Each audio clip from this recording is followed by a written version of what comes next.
जय हिंद कादिर खान।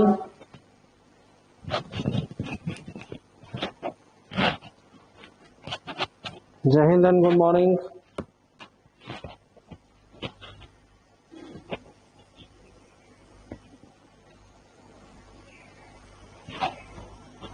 कादिर खान, जय हिंद।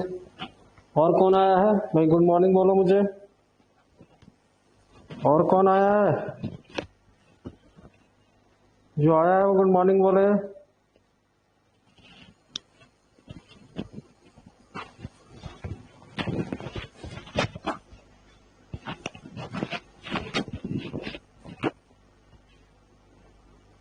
योगेंद्र निषाद, जय हिंद। चलिए क्लास को स्टार्ट करते हैं।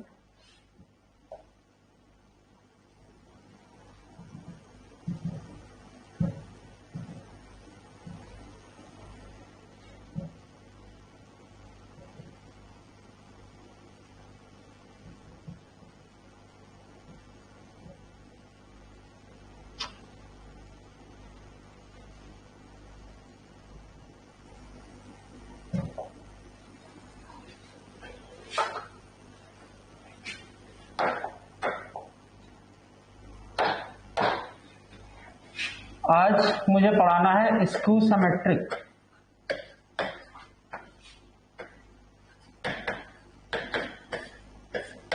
आज मुझे पढ़ाना है स्क्यू सिमेट्रिक मैट्रिक्स। इसको हिंदी में कहते हैं विषममित आव्यूह। विषममित आव्यूह, स्क्यू सिमेट्रिक मैट्रिक्स, विषममित आव्यूह। ठीक, अब ये विषममित आव्यूह होता क्या है? पहले ये बताओ, साउंड तो क्लियर है? आवाज आ रही है? कादिर खान, आवाज आ रही है? साउंड क्लियर है बेटा? ठीक है, ठीक है, ठीक है। विषममित आव्यूह स्क्यू सिमेट्रिक क्या होता है? जैसे एक मैट्रिक्स ऐसा कुछ लिखा, ठीक। अब इसका हम ट्रांसपोज अगर लेते हैं 0 1 -1 0, और इसमें से अगर हम -1 को निकाल देते हैं बाहर, ये 0 -1 1 0 हो जाएगा। और 0 -1 1 0 क्या है? a है। ठीक, अगर कोई मैट्रिक्स का ट्रांसपोज उस मैट्रिक्स के नेगेटिव के बराबर हो, या ऐसे लिख सकते हैं, ऐसे भी इसको लिख सकते हैं, अगर कोई आव्यूह अपने ट्रांसपोज के नेगेटिव के बराबर हो रहा है, अगर कोई मैट्रिक्स अपने ट्रांसपोज के नेगेटिव के बराबर हो रहा है, तो वो फिर कौन सा मैट्रिक्स है? वो एक स्क्यू सिमेट्रिक मैट्रिक्स है। ठीक है, तो ये एक विषममित आव्यूह है। तो अगर कोई मैट्रिक्स अपने ट्रांसपोज के नेगेटिव के बराबर है, सममित क्या था? अपने ट्रांसपोज के पॉजिटिव के बराबर था। a डैश के बराबर था तो वो सिमेट्रिक था, सममित था। लेकिन a डैश के नेगेटिव के बराबर होगा तो वो क्या होगा? फिर विषममित होगा।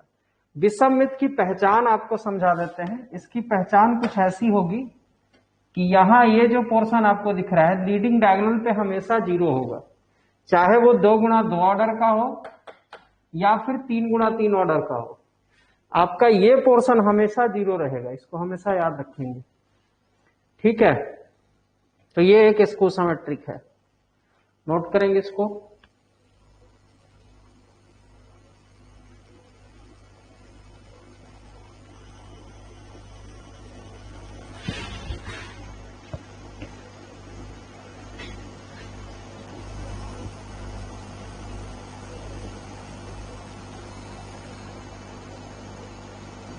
ठीक, आगे बढ़ जाते हैं। अब समझिए इस चीज को,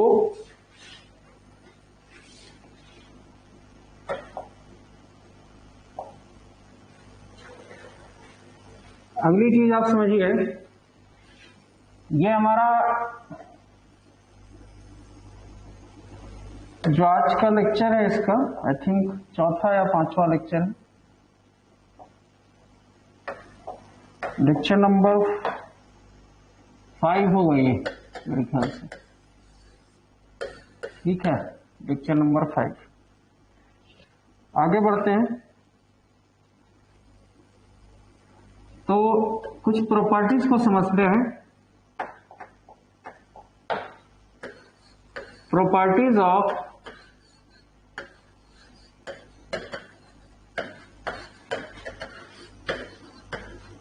स्क्यू सिमेट्रिक, या कुछ स्क्यू सिमेट्रिक से रिलेटेड हम कुछ फैक्ट्स को समझेंगे यहाँ पे। जैसे अगर कोई भी एक मैट्रिक्स ले रहे हो, कोई भी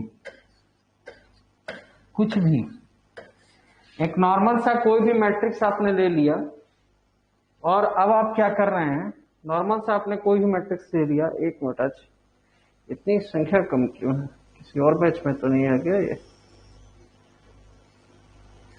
आप कोई भी नॉर्मल मैट्रिक्स लेंगे, 2 मिनट रुक जाना, बैचेज 105 है ना, 105 की तो लाइट चल गई। ठीक है, ओके। तो आपने क्या किया कि कोई भी मैट्रिक्स को ले लिया। तो कोई भी मैट्रिक्स जब आप लेंगे, और मैंने कहा कि इसको क्या बनाना है, इसको स्क्यू सिमेट्रिक बनाना है, स्क्यू सिमेट्रिक बनाना है, विषममित बनाना है। तो सबसे पहले इसका ट्रांसपोज लेंगे, 2 6 4 8। जैसे ही किसी भी मैट्रिक्स को स्क्वायर मैट्रिक्स होना चाहिए, वो किसी भी वर्ग अवयव को उसके ट्रांसपोज के साथ घटा देंगे। देखो, सिमेट्रिक बनाने के लिए क्या कर रहे थे, जोड़ रहे थे। स्क्यू सिमेट्रिक बनाने के लिए क्या करना है, घटाना है। तो किसी मैट्रिक्स को उसको ट्रांसपोज के साथ अगर घटाया जाए,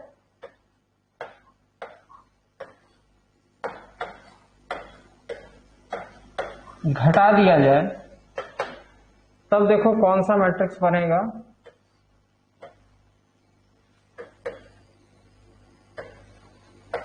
तब हमें कौन सा मैट्रिक्स मिलेगा, ये देखो स्क्यू सिमेट्रिक बन गया ना, स्क्यू सिमेट्रिक बन गया, यानी कि विषममित बन गया। तो यदि कोई भी मैट्रिक्स है, कोई भी स्क्वायर मैट्रिक्स बस वो होना चाहिए, तो किसी भी स्क्वायर मैट्रिक्स को अगर उसके ट्रांसपोज के साथ घटा दिया जाए, सब्ट्रैक्ट कर दिया जाए, तो हमें एक विषममित अवयव यानी कि स्क्यू सिमेट्रिक मैट्रिक्स मिलेगा। ठीक, इसको नोट करेंगे। जोड़ने पर सिमेट्रिक मिलेगा, घटाने पर स्क्यू सिमेट्रिक मिलेगा। ठीक, चलिए आगे बढ़ते हैं। नेक्स्ट कुछ प्रॉपर्टीज को समझेंगे, जैसे सिमेट्रिक के लिए हमने समझा था। ये हमने सीट्स में भी दे रखा है, इसको एक बार देख लेना, चेक कर लेना। अब देखो, ए और बी दो स्क्यू सिमेट्रिक मैट्रिक्स हैं, तो क्या क्या स्थितियां बनेंगी। देखो, हमने ए एक मैट्रिक्स लिया जो कि स्क्यू सिमेट्रिक है, और बी भी एक मैट्रिक्स लिया, ये भी स्क्यू सिमेट्रिक है, दोनों विषममित अवयव है। ठीक है, ये हमारा क्या है, स्क्यू सिमेट्रिक है, विषममित है, ये भी स्क्यू सिमेट्रिक है, विषममित है, विषममित है। ठीक, तो ये दोनों स्क्यू सिमेट्रिक हैं। इनको अगर हम ऐड कर दें 0 -3 3 और 0, तो ये भी क्या हो जाएगा, ये भी स्क्यू सिमेट्रिक होगा, विषममित होगा। ठीक, अगर दो विषममित अवयवों को जोड़ा जाए तो भी मुझे क्या मिलेगा, एक विषममित अवयव ही मिलेगा। अब घटा के देखते हैं, ए और बी को घटा दिया तो 0 में से 0 गया 0, -1 में से -2 जाएगा 1 आएगा, 1 में से -2 आएगा माइनस। ये भी एक विषममित अवयव होगा, ये भी स्क्यू सिमेट्रिक मिलेगा, विषममित मिल गया। यानी कि किसी स्क्यू सिमेट्रिक में से उस दूसरे स्क्यू सिमेट्रिक को जोड़ा जाए तो भी मुझे क्या मिलेगा, स्क्यू सिमेट्रिक मिलेगा। और एक स्क्यू सिमेट्रिक में दूसरे स्क्यू सिमेट्रिक को घटाने पर भी मुझे क्या मिलेगा, स्क्यू सिमेट्रिक या विषममित मिलेगा। मेरे ख्याल से ये चीज क्लियर हो गई। ठीक, आगे बढ़ते हैं। अब फिर से कल जो हमने देखा था उसी कैटेगरी का है कि ए एक विषममित अवयव है, स्क्यू सिमेट्रिक है, और बी एक स्क्यू सिमेट्रिक है। दोनों हमने स्क्यू सिमेट्रिक ले लिया, विषममित ले लिया। तो अगर ए बी माइनस बी है, अब समझिए वहां पे पिछली बार हमने क्या किया था, ए बी प्लस बी ए किया था, तो हमको क्या मिल रहा था, सिमेट्रिक मिल रहा था, सममित मिल रहा था। इस बार ए बी माइनस बी ए करेंगे तो ये मुझे क्या देगा, ये मुझे स्क्यू सिमेट्रिक देगा, स्क्यू सिमेट्रिक देगा, यानी कि विषममित देगा। तो दो विषममित अवयव है, दो स्क्यू सिमेट्रिक है, ए इंटू बी करके उसमें से बी इंटू ए को घटा दें तो मुझे एक स्क्यू सिमेट्रिक मैट्रिक्स मिलेगा। बात आ गई समझ में। आगे बढ़ते हैं, अगला क्या है। लेकिन यहां एक बहुत अच्छी चीज है, बहुत बेहतर चीज है कि अगर दो स्क्यू, भले वो दो स्क्यू सिमेट्रिक हैं, फिर भी अगर हमने ए बी प्लस बी ए कर लिया, ए बी प्लस बी ए किया, तो फिर वो स्क्यू सिमेट्रिक ना होके वो क्या हो जाएगा, वो सिमेट्रिक होगा। क्या होगा, सममित होगा। वो क्या होगा, सिमेट्रिक होगा, सममित होगा। बस यही थोड़ा सा ध्यान देना, अक्सर बच्चे यहां पे गलती करते हैं। अगर ए और बी स्क्यू भी है, ए और बी विषममित भी है, तो भी ए बी और बी ए तुम्हें सममित ही मिलेगा, सिमेट्रिक ही मिलेगा। इसको याद रखना हमेशा, बहुत इंपॉर्टेंट है। ठीक है,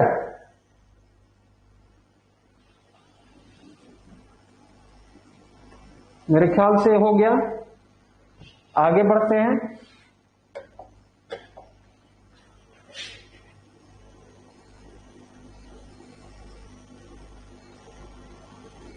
अब कुछ स्पेशल पॉइंट्स हैं, उनको लिखेंगे। सम यूजफुल रिजल्ट जो थ्योरी के लिए बहुत इंपॉर्टेंट है, यहां हम लिखेंगे some useful results, some useful results.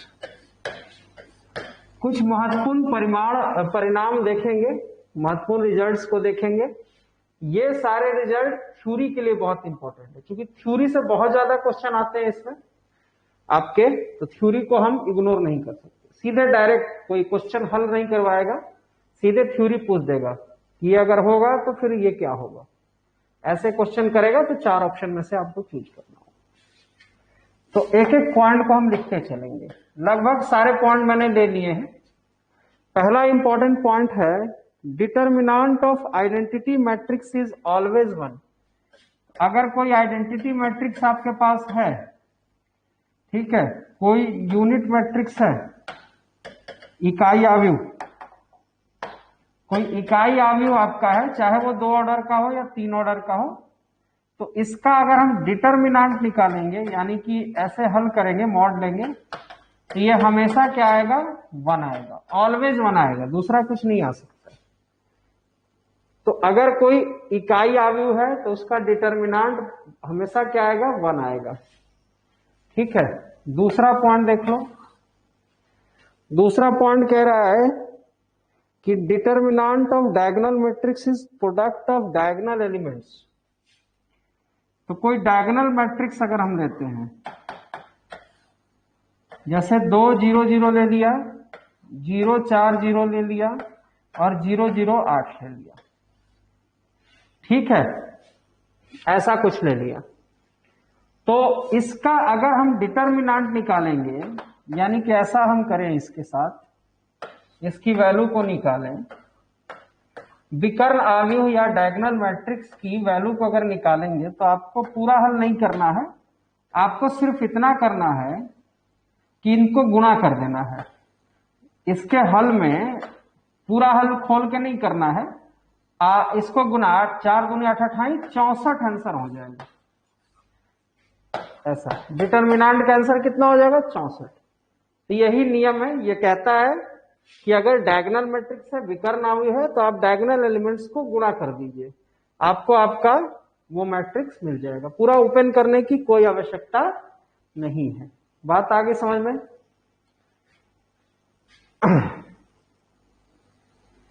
तो मेरे ख्याल से ये चीज हो गया,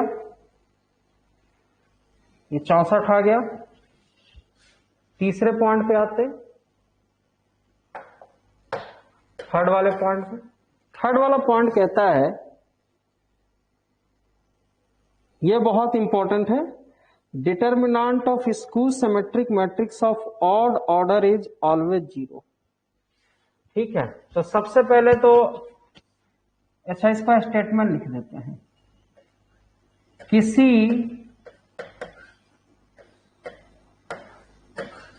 विषम कोटि के यानी कि ऑड ऑर्डर के, ऑड ऑर्डर मतलब 3 गुणा 3 हो, 5 गुणा 5 हो, ऐसा कुछ हो, किसी विषम कोटि के विषमित आव्यूह यानी कि स्क्यू सिमेट्रिक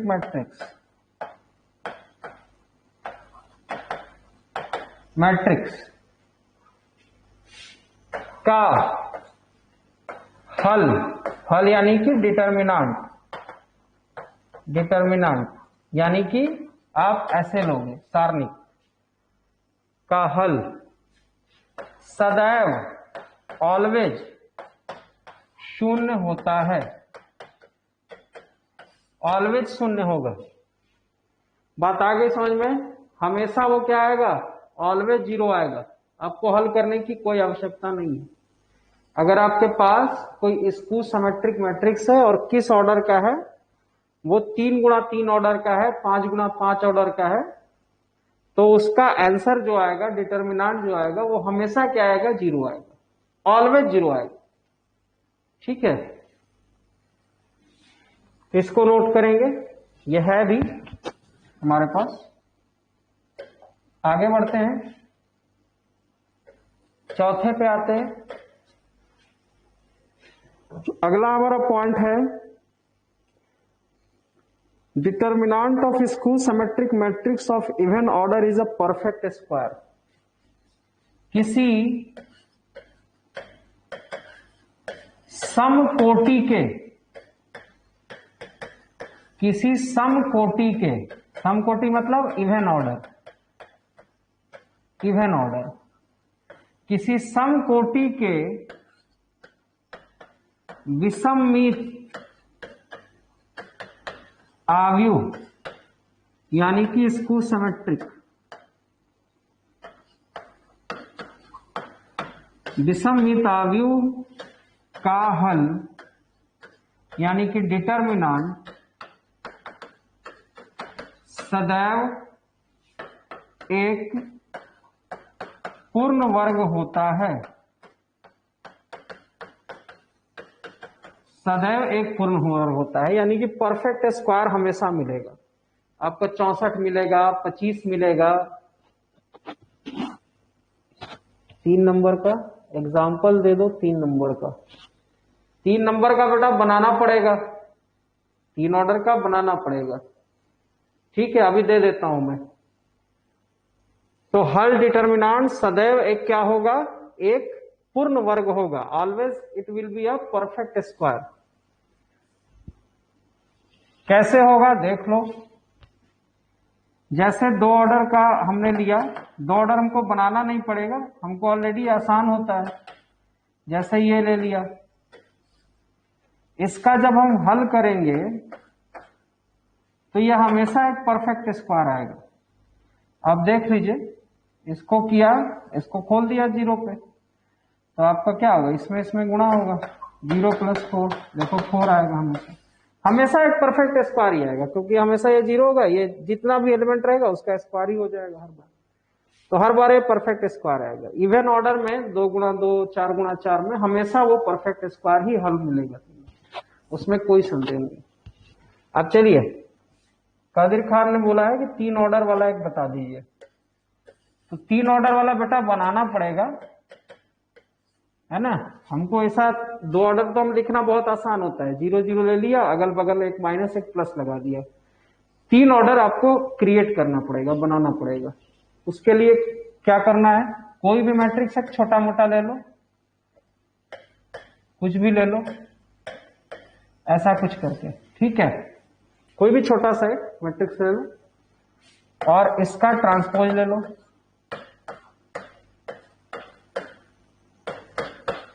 और इसको इसमें घटा दो,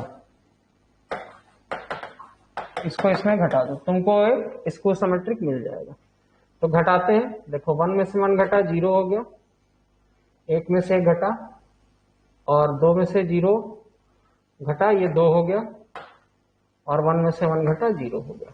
ठीक है, और फिर इसको घटाते हैं, 0 में से 2 घटा, -2 हो गया।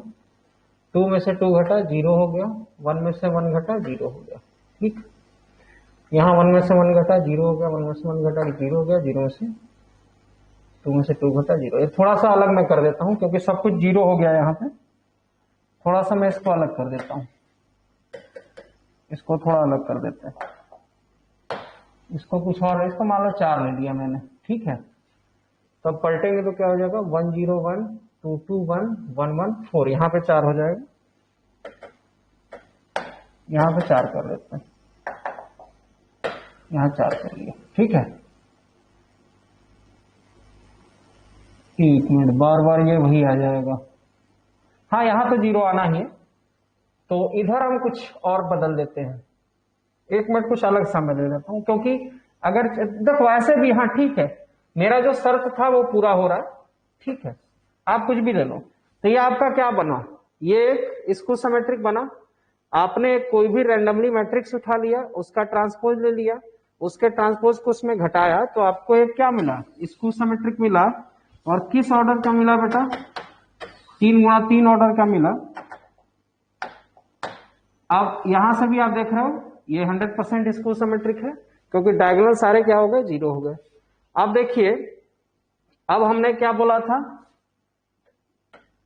डिटर्मिनेंट में एक रूल पढ़ते हो, ये सबको मालूम होगा। छोटा सा नियम ये है डिटर्मिनेंट का, कि अगर किसी डिटर्मिनेंट के सारे एलिमेंट शून्य हो जाए, किसी डिटर्मिनेंट के किसी भी रो या कॉलम के सारे एलिमेंट 0 हो जाए, तो उस डिटर्मिनेंट, अगर इसका हम डिटर्मिनेंट निकालेंगे तो उस डिटर्मिनेंट की वैल्यू क्या हो जाएगी, 0। तो यही तो कथन था हमारा स्टेटमेंट यही तो था कि अगर हमारा स्क्वायर सिमेट्रिक मैट्रिक्स विषम कोटि का है, ऑड ऑर्डर का है, तो उसका डिटर्मिनेंट हमेशा क्या आएगा, हमेशा 0 आएगा। तो मेरे ख्याल से ये एग्जांपल समझ में आ गया होगा। आगे बढ़ते हैं।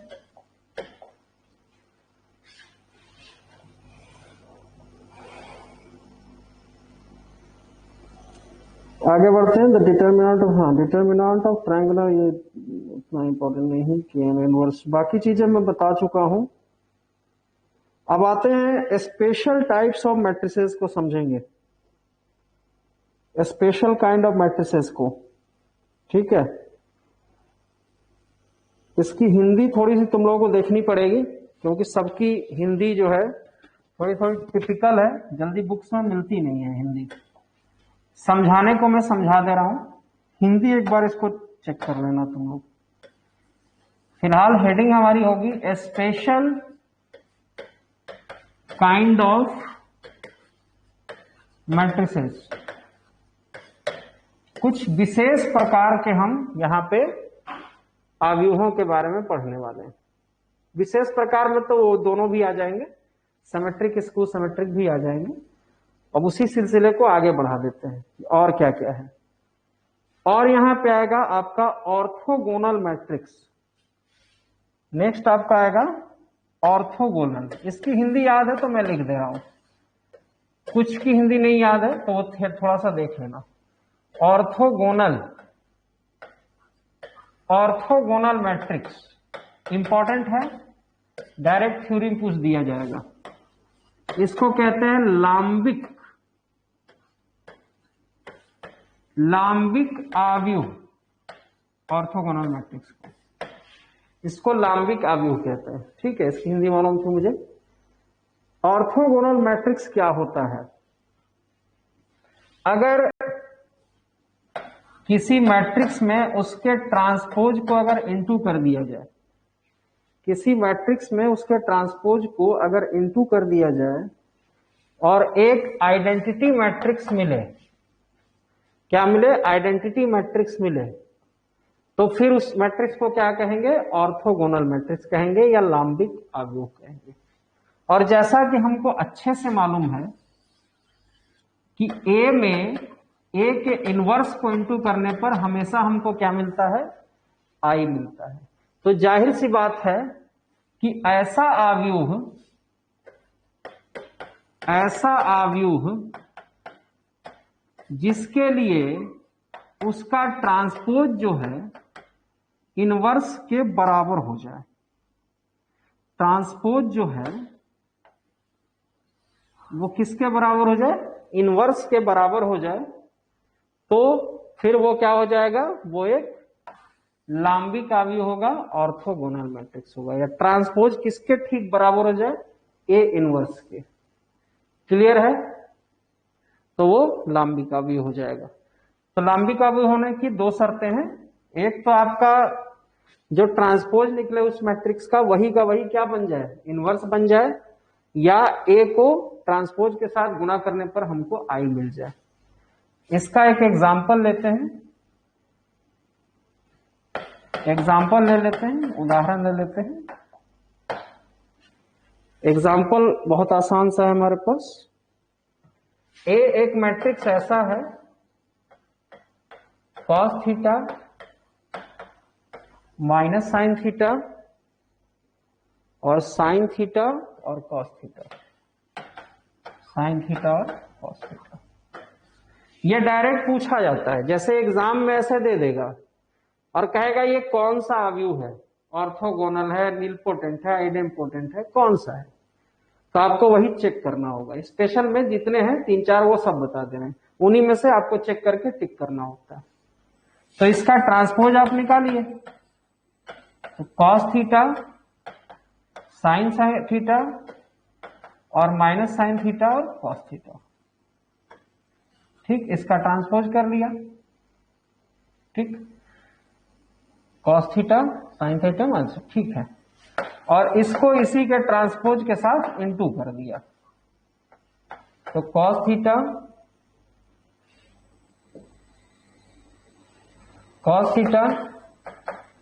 माइनस साइन थीटा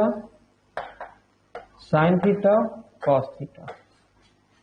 यहां हो जाएगा cos theta sine theta minus sine theta cos theta. ठीक, अब ये आया आपका cos square theta plus sine square theta. ये आएगा आपका sine theta into cos theta minus sine theta into cos theta. ये आएगा आपका sine theta into cos theta minus sine theta into cos theta. ये आएगा sine square theta plus cos square theta. ठीक, समझ में आ गया, इंटू किया। अब देखिए क्या मिल रहा है आपको, 1001, यानी कि एक ऐसा मैट्रिक्स हमने लिया जिसको उसके ट्रांसपोज के साथ गुणा करने पर मुझे क्या मिल गया, एक आइडेंटिटी मैट्रिक्स मिल गया। तो 100% ये हमारा ए जो मैट्रिक्स है वो क्या है, ऑर्थोगोनल है। वो कौन सा है, ऑर्थोगोनल या लांबिक आव्यूह है। ठीक है, तो मेरे ख्याल से ये चीज समझ में आ गई होगी अच्छे से।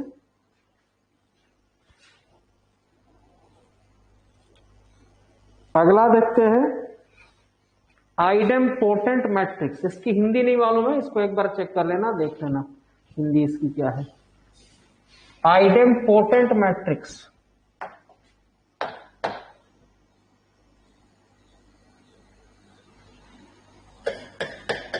आइडेम्पोटेंट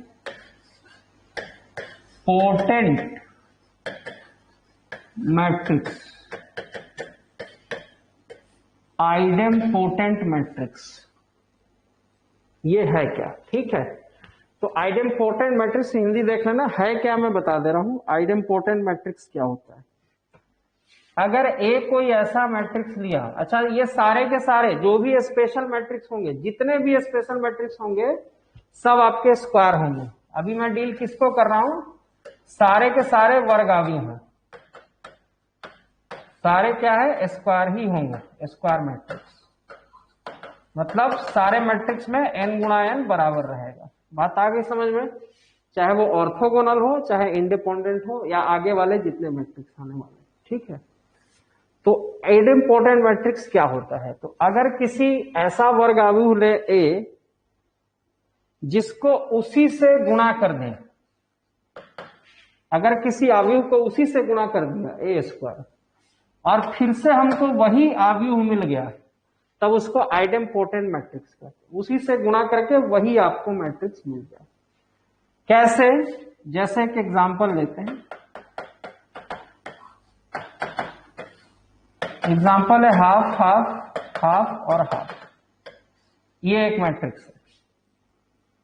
ठीक, अब ए का स्क्वायर करो, ए का स्क्वायर करो यानी कि ए इंटू ए करो, तो हाफ हाफ हाफ और हाफ गुणा होगा हाफ हाफ हाफ और हाफ से। अब गुणा करते हैं, 1/4 1/4 1/4 1/4 1/4 1/4 1/4 और 1/4। ठीक, अब ये मुझे क्या दे देगा हल होके, 2/4 यानी कि 1/2 1/2 1/2 और 1/2। ये क्या है, वही का वही मैट्रिक्स है, यानी कि ए स्क्वायर किसके बराबर हो गया, उसी मैट्रिक्स के बराबर हो गया। तो वो कौन सा मैट्रिक्स हो गया, वो एक आइडेम्पोटेंट मैट्रिक्स हो गया। तो अगर किसी मैट्रिक्स का स्क्वायर किया जाए, यानी कि मैट्रिक्स को उसी मैट्रिक्स से गुणा किया जाए और फिर वही मैट्रिक्स मिल जाए, तो उसको कहते हैं आइडेम्पोटेंट मैट्रिक्स। इसकी हिंदी एक बार देख लेना, कोशिश मेरी रहेगी, अगर मुझे दिख गया तो मैं कल की क्लास में बता दूंगा इसकी हिंदी को। फिलहाल डिटेल तो समझ में आ गई होगी। अब कल की क्लास में सारे स्पेशल मैट्रिसेस को खत्म करके डिटर्मिनेंट शुरू कर दूंगा मैं, और जब एक बार पूरी थ्योरी हमारी हो जाएगी डिटर्मिनेंट की, फिर उसके बाद सारे क्वेश्चन को मैं करा दूंगा, बुक के जितने भी क्वेश्चन हैं।